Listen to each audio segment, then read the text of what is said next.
William Jamien, coach de vie motivateur. Je vous fais cette vidéo depuis ma salle de sport. Voilà, je sors de ma séance de muscu ce matin. J'avais un sujet en tête, c'était de vous dire de ne pas négliger, surtout pas négliger les premiers signes en fait dans une relation.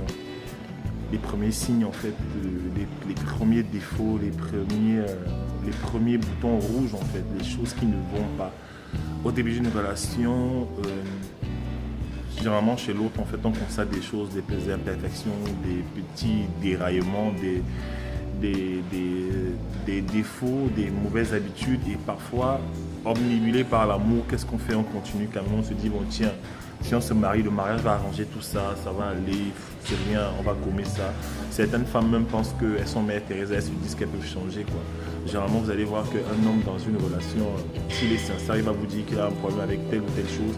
Et toi la femme en fait, tu dois croire en ce qu'il te dit en fait. S'il te dit qu'il a un problème avec les femmes, crois en ce qu'il te dit. Ne pense pas que dans un concours de circonstances comme ça, tu vas pouvoir changer les choses, te dire bon voilà, à force de m'aimer, je vais changer ses habitudes, je vais le changer, je vais l'aider. Non, ne fais pas ça.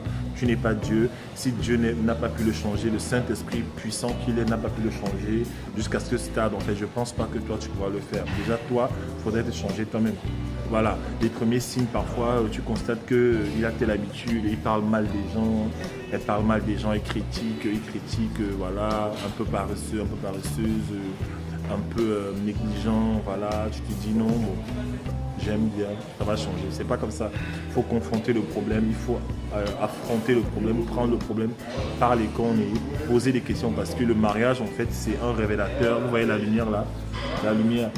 Le mariage, en fait, voici la lumière au-dessus de ma tête. Le mariage, c'est un révélateur des choses cachées, en fait. Ne pense pas que ce que tu as dans les débuts d'une relation, tout ce qui est sombre, tout ce qui est caché, va continuer à être caché dans le mariage. Le mariage ne fait pas ça.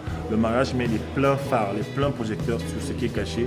Et c'est là que vous voyez des femmes qui se marient avec un homme qui était doux, tendre, qui était romantique. Après, le mec... change du jour au lendemain.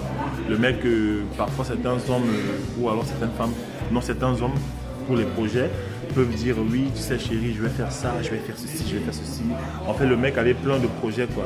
Et il se trouve que quand il arrive dans le mariage, tous ces projets s'évanouissent en fait. C'est comme si il avait annoncé des projets à la femme pour la mener, pour la tirer dans son piège dans la relation quoi. Donc en fait, observer les choses, tout se passe dans le début d'une relation, tout se passe en fait au début d'une relation. Les mauvais caractères, les manques d'intégrité, l'impatience, la colère, tout se passe dans le début d'une relation. Un copain au début de la relation qui te frappe déjà, qui te donne des coups de poing, c'est quelqu'un qui va te donner des bâtonnats dans le mariage. Le mariage vient amplifier les choses, le mariage ne vient pas guérir les choses. Parce que ce que le mariage apporte une plateforme de repos. Le mariage, c'est le repos en fait. Et quand on se repose, on se lâche, il n'y a plus la notion de sacrifice. Et les hommes sont prêts à tout pour avoir une femme. Et ils sont prêts à faire tout, à porter tous les masques en fait. Ils sont prêts à jouer les hypocrites.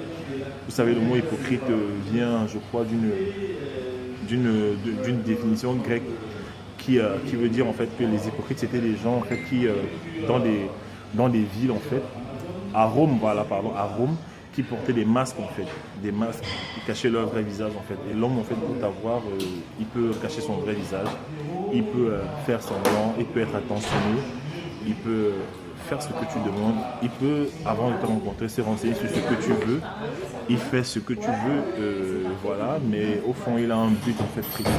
Et c'est pareil aussi. Tout se passe au début de la relation. Ne néglige pas les choses, confronte. Si tu vois qu'il a une légèreté au niveau du sexe, toujours en train de parler du sexe, confronte. Si tu vois qu'il a une dépendance, je ne sais pas, à la cigarette, à l'alcool, les choses qui t'arrangent pas, confronte. Ne va pas dans le mariage pour espérer changer ça. Voilà, c'était mon conseil aujourd'hui. William Jamien, coach de vie motivateur. Va sur mon site internet www.williamjamien.com et mon adresse email c'est coaching@williamjamien.com pour des conseils par rapport à la destinée, au potentiel, au talent. Voilà, ciao.